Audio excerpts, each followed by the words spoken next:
Seas Ministries.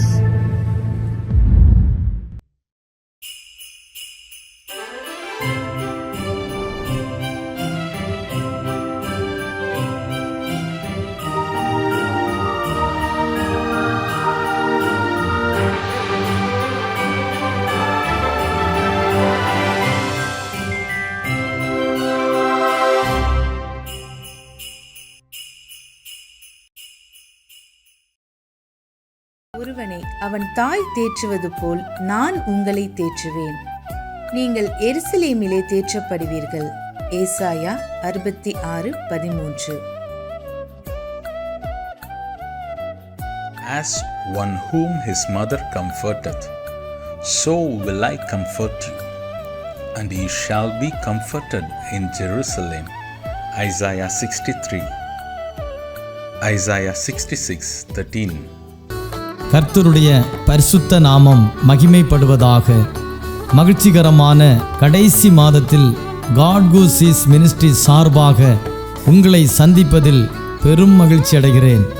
இந்த ஆண்டு முழுவதும் தேவனாகிய கர்த்தர் நம்மையும் நம் குடும்பத்தையும் கிருபையால் தாங்கி நடத்தியிருக்கிறார்.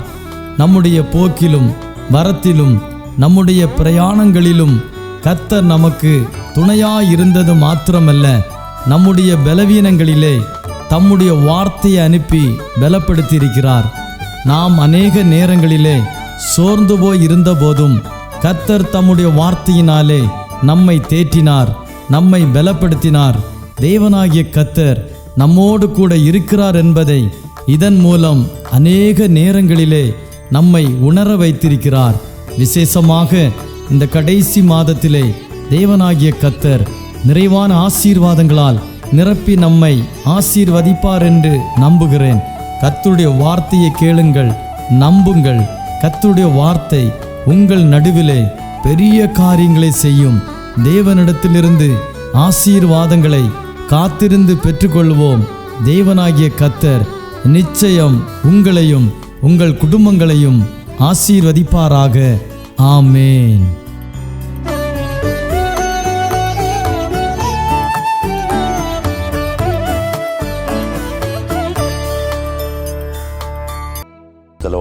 കർത്താവായ യേശുക്രിസ്തുവിൻ്റെ നാമത്തിൽ എല്ലാവർക്കും വന്ദനം.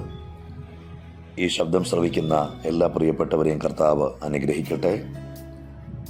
ഗോഡ്സ് ഹൂ സീസ് മിനിസ്ട്രിയുടെ ഡയറക്ടറായിരിക്കുന്ന ദേവദാസൻ തോമസ് അവറുകൾ, മറ്റ് ശ്രേഷ്ഠന്മാരായ കർത്തൃദാസന്മാർ, എല്ലാവർക്കും വന്ദനം.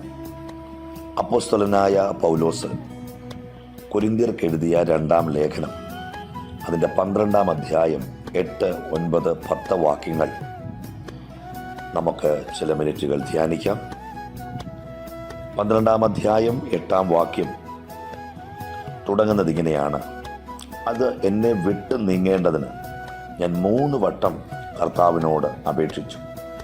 അവൻ എന്നോട്, എൻ്റെ കൃപ നിനക്ക് മതി, എൻ്റെ ശക്തി ബലഹീനതയിൽ തികഞ്ഞു വരുന്നു എന്ന് പറഞ്ഞു. ആകയാൽ ക്രിസ്തുവിൻ്റെ ശക്തി എൻ്റെ മേൽ ആവസിക്കേണ്ടതിന് ഞാൻ അതിസന്തോഷത്തോടെ എൻ്റെ ബലഹീനതകളിൽ പ്രശംസിക്കും. 10-ാമത്തെ വാക്യം: അതുകൊണ്ട് ഞാൻ ക്രിസ്തുവിന് വേണ്ടി ബലഹീനത, കയ്യേറ്റം, ബുദ്ധിമുട്ട്, ഉപദ്രവം, ഞെരുക്കം എന്നിവ സഹിപ്പാൻ ഇഷ്ടപ്പെടുന്നു. ഞാൻ ബലഹീനനായിരിക്കുമ്പോൾ തന്നെ ശക്തനാകും. പൗലോസ് വ്യക്തതയോടുകൂടി 10-ാം വാക്യത്തിൻ്റെ അവസാനം പറഞ്ഞിരിക്കുന്ന കാര്യങ്ങൾ, ഒരു പ്രാർത്ഥനയുടെ മറുപടി പൗലോസിന് ലഭ്യമായതുകൊണ്ട് ആ മറുപടി നിമിത്തം അദ്ദേഹം സഹിക്കുവാൻ തയ്യാറായ ചില കാര്യങ്ങളെക്കുറിച്ച് നമ്മൾ കേട്ടു. എന്നാൽ ഈ തൻ്റെ ലേഖനങ്ങൾ നമ്മൾ പരിശോധിക്കുമ്പോൾ അവിടെയെല്ലാം കഷ്ടതയിൽ, പ്രതിസന്ധികളിൽ, പോരാട്ടങ്ങളിൽ, ആപത്തുകളിൽ, ഉപദ്രവങ്ങളിൽ സഹിഷ്ണുതയോടെ സഹിച്ച മനുഷ്യൻ ഈ പുസ്തകം അവസാനിക്കുമ്പോൾ അദ്ദേഹം പറയുക, എന്നെ വിട്ടത് നീങ്ങണം. 3 വട്ടം ദൈവത്തോട് ചോദിക്കുക. പക്ഷെ ചോദിച്ചതിനുള്ള ഒരു മറുപടി അല്ല ദൈവം കൊടുക്കുന്നത്. പക്ഷെ ചോദിച്ച ചോദ്യത്തിലും അധികമായ ഒരു വലിയ മറുപടി. ചോദിച്ചതൊന്ന്, ദൈവം നൽകി കൊടുത്തതൊന്ന്.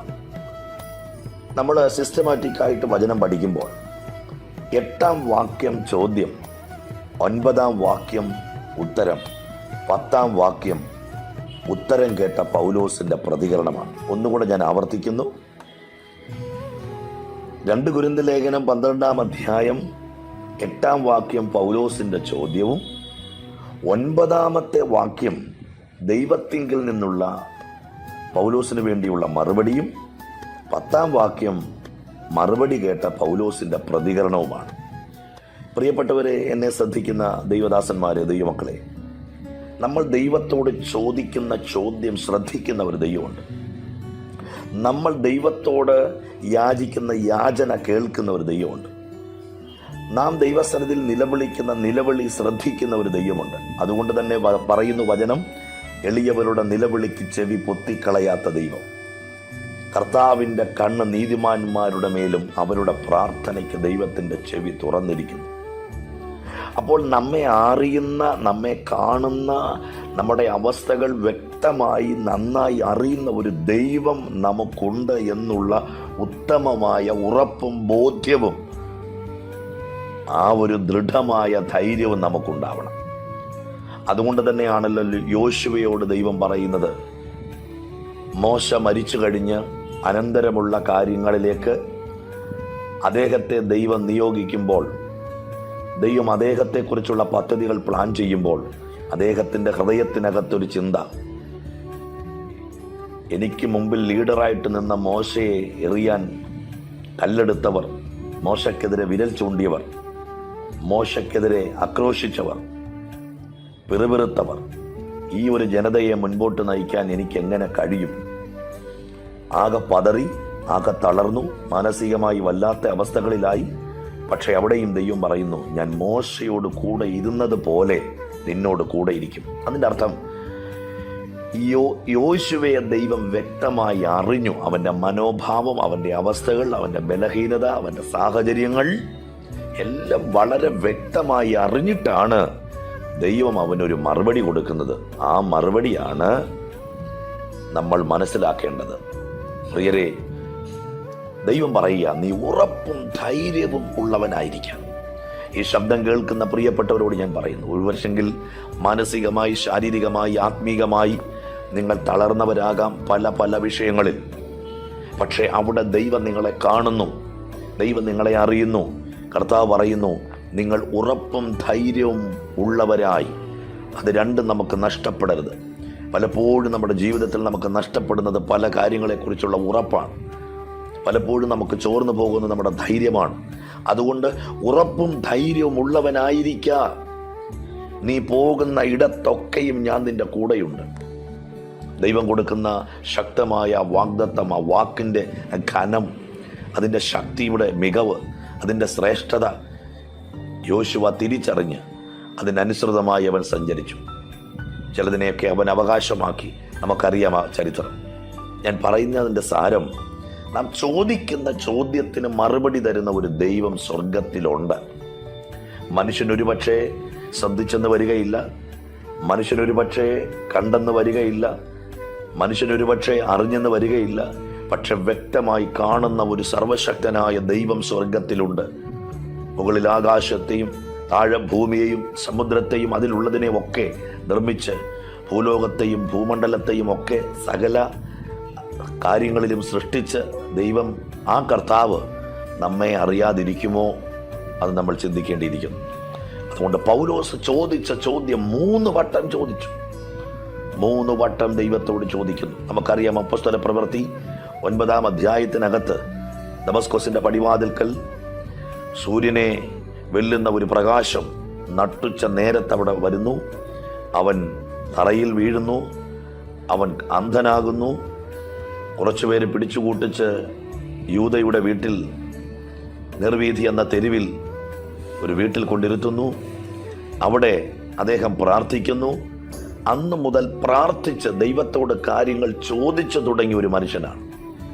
നമുക്കറിയാം, അനന്യാസിൻ്റെ വരവോടുകൂടി അദ്ദേഹത്തിൻ്റെ കണ്ണു തുറക്കുന്നു, ദൈവത്തിൻ്റെ നിയോഗം അറിയിക്കുന്നു. അന്ന് മുതൽ കർത്താവിന് വേണ്ടി കഷ്ടങ്ങളും വേദനകളും അനുഭവിക്കുവാൻ ഇറങ്ങിത്തിരിച്ചൊരു മനുഷ്യൻ. ആ മനുഷ്യൻ പലതും പറഞ്ഞ് നമുക്കറിയാം. കഷ്ടത സഹിക്കണം, കഷ്ടം അനുഭവിക്കാൻ വരം തന്നിരിക്കുന്നു, കഷ്ടങ്ങളെ നിങ്ങൾ വിചാരിച്ചാൽ കഷ്ടങ്ങൾ സാരമില്ല, പരീക്ഷ സഹിക്കുന്ന മനുഷ്യൻ ഭാഗ്യവാൻ, ദൈവം നിങ്ങൾക്ക് കഴിയുന്നതിന് മീതെ ഒരു പരീക്ഷ നിങ്ങൾക്ക് തരികയില്ല, അഥവാ പരീക്ഷ നിങ്ങൾക്കുണ്ടെങ്കിൽ അതോടുകൂടെ പോക്കുവഴിയുമുണ്ടാക്കും. താൻ തന്നെ പരീക്ഷിതനായി കഷ്ടം അനുഭവിച്ചിരിക്കിയാൽ പരീക്ഷിക്കപ്പെടുന്നവരെ സഹായിപ്പാൻ അവൻ പ്രാപ്തനാണെന്നും പലയിടങ്ങളിൽ പറഞ്ഞ മനുഷ്യൻ ഇവിടെ ചോദിക്കുന്നു. 3 വട്ടം ദൈവത്തോട് ചോദിക്കുന്നു. പക്ഷെ ആ ചോദിച്ചതിനൊരു മറുപടിയല്ല ദൈവം കൊടുത്തത്. അതിലും ഉപരിയായ ഒരു മറുപടി, ദൈവത്തിൻ്റെ കൃപ. ഈ ദിവസങ്ങളിൽ ചില ചോദ്യങ്ങൾ നമ്മൾ ദൈവത്തോട് ചോദിക്കുന്നവരാവാം. പക്ഷേ ഒരുപക്ഷെ ചോദ്യത്തിനുള്ള മറുപടിയല്ല നമുക്ക് ലഭ്യമാകുന്നത്. ആ ചോദിച്ച ചോദ്യത്തിൻ്റെ തീവ്രതയനുസരിച്ച് അതിനെ ഫേസ് ചെയ്യാൻ, അതിനെ മറികടക്കാൻ കഴിയുന്ന ഒരു ആത്മശക്തി, ഒരു ദൈവകൃപ ദൈവം നമ്മുടെ മേൽ തരും. നമുക്ക് ചിലതിനെ ജയിക്കാൻ കഴിയും, നമുക്ക് ചിലതിനെ മറികടക്കാൻ കഴിയും. അതുകൊണ്ട് പ്രിയരെ, ചിലപ്പോൾ ചില വിഷയങ്ങൾക്ക് മറുപടി നാം ചോദിക്കുന്നതല്ല നമുക്ക് ലഭ്യമാകുന്നത്. ചിലപ്പോൾ ചോദിച്ചതിന് മറുപടി നമുക്ക് ലഭ്യമാകും. എന്നാൽ എല്ലാം ദൈവത്തിൻ്റെ പദ്ധതി പ്രകാരമേ കാര്യങ്ങൾ നടക്കുകയുള്ളൂ. ഒരു പക്ഷെങ്കിൽ പൗലോസ് 3 വട്ടം ചോദിച്ച ചോദ്യത്തിന് ദൈവം മറുപടി കൊടുത്തിരുന്നെങ്കിൽ അവസാനം പൗലോസ് പറയില്ലായിരുന്നു, ഞാൻ നല്ല പോർ പൊരുതി, ഓട്ടം തികച്ചു, വിശ്വാസം കാത്തു, നീതിയുടെ കിരീടം എനിക്കായി വച്ചിരിക്കുന്നു. പ്രിയപ്പെട്ടവരെ, ചിലതൊക്കെ നമ്മളിൽ നിന്ന് മാറാതിരിക്കുന്നത് നമ്മൾ നിത്യതയിൽ എത്തണമെന്ന ദൈവത്തിന് ഉത്തമമായ ബോധ്യമുണ്ട്. ചിലതൊക്കെ മാറാതിരിക്കുന്നത് നാം നിത്യതയിൽ കാണണമെന്ന് ദൈവം ആഗ്രഹിക്കുന്നു. ഞാനിങ്ങനെ ചിന്തിക്കുന്നു, പൗലോസിനോട് ദൈവം പറഞ്ഞു കാണും, പൗലോസേ, താങ്കളുടെ ദർശനത്തെക്കാൾ, വെളിപ്പാടിനേക്കാൾ, പ്രസംഗത്തെക്കാൾ, നിങ്ങളുടെ ആ വലിയ ആത്മശക്തിയേക്കാൾ നിങ്ങൾ നിത്യതയിൽ എത്തണമെന്നാണ് എൻ്റെ ആഗ്രഹം. ബാക്കിയുള്ളതെല്ലാം പുറകെ നിൽക്കട്ടെ, പക്ഷേ ആത്യന്തികമായ ലക്ഷ്യം നിങ്ങൾ നിത്യതയിൽ എത്തണമെന്നുള്ളത്. അതുകൊണ്ട് ചിലതൊക്കെ മാറാതിരിക്കുന്നെങ്കിൽ ഓർത്തുകൊള്ളുക, ദൈവത്തിനൊരു ഉദ്ദേശമുണ്ട്. എന്നാൽ അത് മാറുന്നില്ല എങ്കിൽ അതിനെ മറികടക്കാൻ ആവശ്യമായ ദൈവത്തിൻ്റെ കൃപ ദൈവം നമുക്ക് നൽകിത്തരും. പ്രിയരെ, 8-ാം വാക്യം ചോദ്യം, 9-ാം വാക്യം പറയുന്നു, എൻ്റെ കൃപ നിനക്ക് മതി, എൻ്റെ ശക്തി ബലഹീനതയിൽ തികഞ്ഞു വരുന്നു. ബലഹീന സാഹചര്യങ്ങളിൽ ദൈവത്തോട് ചോദിക്കുന്ന ചോദ്യങ്ങൾക്ക് കൃപ തന്ന് നമ്മെ അവിടെ നിലനിർത്തുവാൻ കരുത്തനായ ഒരു ദൈവം, തകർന്നു പോകാതെ, താളടിയാകാതെ, വീണു പോകാതെ നമ്മെ ജയത്തോടെ നിർത്തുന്ന ദൈവത്തിന് സ്തോത്രം പറഞ്ഞുകൊണ്ട് ഓരോ ദിവസവും മുൻപോട്ട് പോകുവാൻ ദൈവം നമ്മളെ സഹായിക്കട്ടെ. 10-ാം വാക്യം നിങ്ങൾ ശ്രദ്ധിച്ച്, ദൈവത്തിങ്കൽ നിന്നും മറുപടി കേട്ട പൗലോസിൻ്റെ പ്രതികരണം. പലർക്കും ഇങ്ങനെയില്ല. ചോദ്യം ദൈവത്തോട് ചോദിക്കും, ആൻസർ കിട്ടും, പിന്നെ ദൈവത്തോടൊരു പ്രതികരണമില്ലാതെ പോകുന്ന ആൾക്കാരെ നമുക്കറിയാം. എന്നാൽ ഈ ദിവസങ്ങളിൽ പൗലോസിനെ പോലെ പ്രാർത്ഥനയ്ക്ക് മറുപടി കിട്ടുമ്പോൾ, ദൈവാനുഗ്രഹം പ്രാപിക്കുമ്പോൾ ദൈവത്തിൻ്റെ മുമ്പിൽ നല്ല നിലയിൽ പ്രതികരിക്കാൻ നമുക്ക് കഴിയണം. അദ്ദേഹം പറയുക, ദൈവം കൊടുത്ത മറുപടി കേട്ട പൗലോസിൻ്റെ പ്രതികരണം, അതുകൊണ്ട് ഞാൻ ക്രിസ്തുവിൻ്റെ ശക്തി എൻ്റെ മേൽ ആവസിക്കേണ്ടതിന് ഞാൻ അതിസന്തോഷത്തോടെ എൻ്റെ ബലഹീനതകളിൽ പ്രശംസിക്കും. പ്രിയരെ, ദൈവശക്തി നമ്മളിൽ നിലനിൽക്കണമെങ്കിൽ നമ്മൾ ബലഹീനതയിൽ പ്രശംസിക്കുന്നവരാകണം. ദൈവാത്മാവിൻ്റെ സ്വാധീനം നമ്മളിൽ നിലനിൽക്കണമെങ്കിൽ നമ്മുടെ ബലഹീന സാഹചര്യങ്ങളിൽ നമ്മൾ കരുത്തോടെ, ഉറപ്പും ധൈര്യത്തോടെ നിൽക്കുന്നവരാകണം. അടുത്ത അദ്ദേഹം പറയുക, അതുകൊണ്ട് ഞാൻ, ഏതുകൊണ്ട്? എൻ്റെ ബലഹീനതയിൽ ആത്മശക്തി ഇറങ്ങി വരുന്നത് കൊണ്ട്. ബലഹീനതയും കയ്യേറ്റവും ബുദ്ധിമുട്ടും ഉപദ്രവവും ഞെരുക്കവും ഞാൻ സഹിപ്പാൻ ഇഷ്ടപ്പെടുന്നു. കാരണം ഞാൻ ബലഹീനനാകുമ്പോഴാണ് ഏറ്റവും കൂടുതൽ ശക്തി ഉള്ള ഒരു വ്യക്തിയായി മാറുന്നത്. അതുകൊണ്ട് ഈ ദിവസങ്ങളിൽ പ്രിയപ്പെട്ടവരെ, ബലഹീനതയിൽ ശക്തി തരുന്ന ഒരു ദൈവം നമുക്കുണ്ട്.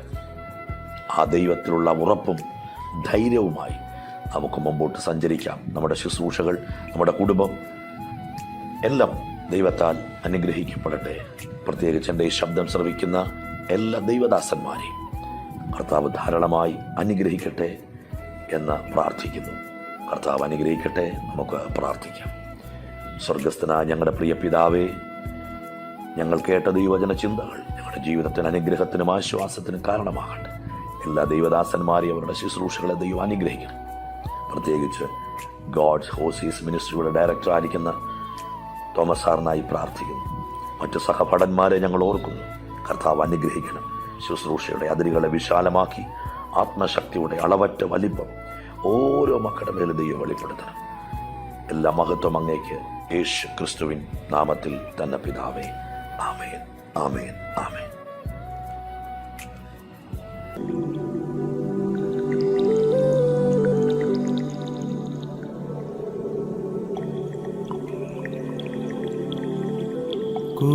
കൂടെയുണ്ടേശുവൻ കൂടെയുണ്ട്,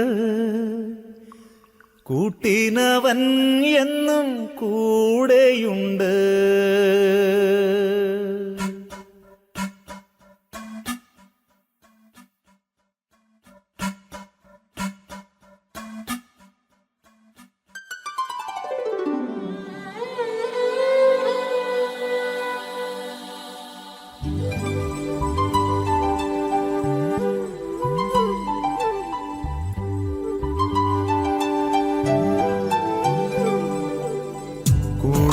കൂടെയുണ്ടേശുവൻ കൂടെയുണ്ട്, കൂട്ടിനവൻ എന്നും കൂടെയുണ്ട്.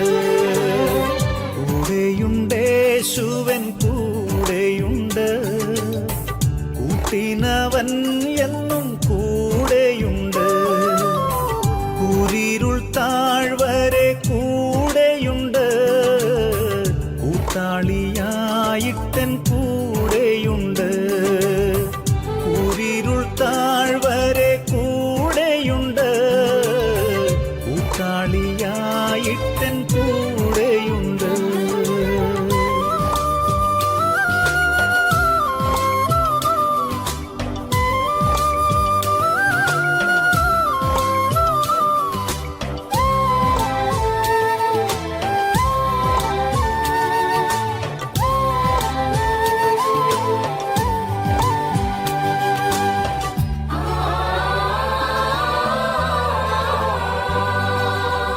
ഭയപ്പെടേണ്ട ഞാൻ കൂടെയുണ്ട്, എന്നുര ചെയ്തവൻ കൂടെയുണ്ട്. ഭയപ്പെടേണ്ട ഞാൻ കൂടെയുണ്ട്, എന്നുര ചെയ്തവൻ കൂടെയുണ്ട്. പേടിക്കയില്ല ഞാൻ മരണത്തെയും, മരണത്തെ ജയിച്ചവൻ കൂടെയുണ്ട്. പേടിക്കയില്ല ഞാൻ മരണത്തെയും, മരണത്തെ ജയിച്ചവൻ കൂടെയുണ്ട്.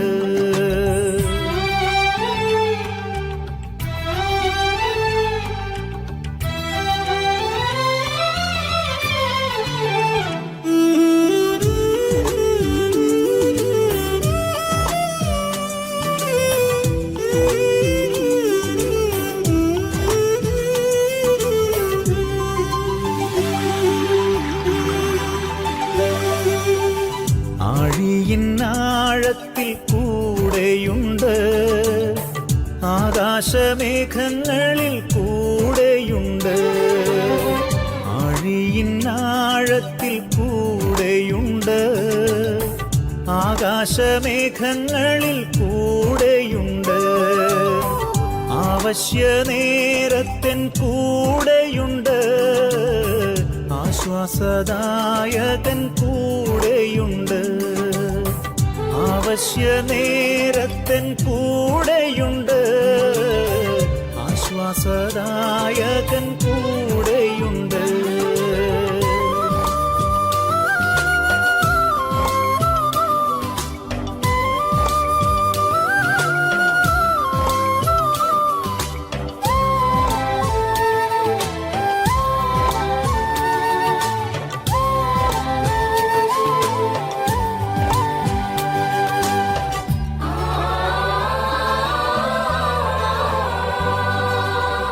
വെള്ളത്തിൽ കൂടി ഞാൻ കടന്നിടിലും, വെള്ളമെൻ മീതെ കവിയുകില്ല. വെള്ളത്തിൽ കൂടി ഞാൻ കടന്നിടിലും, വെള്ളമെൻ മീതെ കവിയുകില്ല. വെന്തു പോകില്ല ഞാൻ തീയിൽ നടന്നാൽ, താതൻ എന്നോടു കൂടെയുണ്ട്. വെന്തു പോകില്ല ഞാൻ തീയിൽ നടന്നാൽ, എൻ താതൻ എന്നോടു കൂടെയുണ്ട്.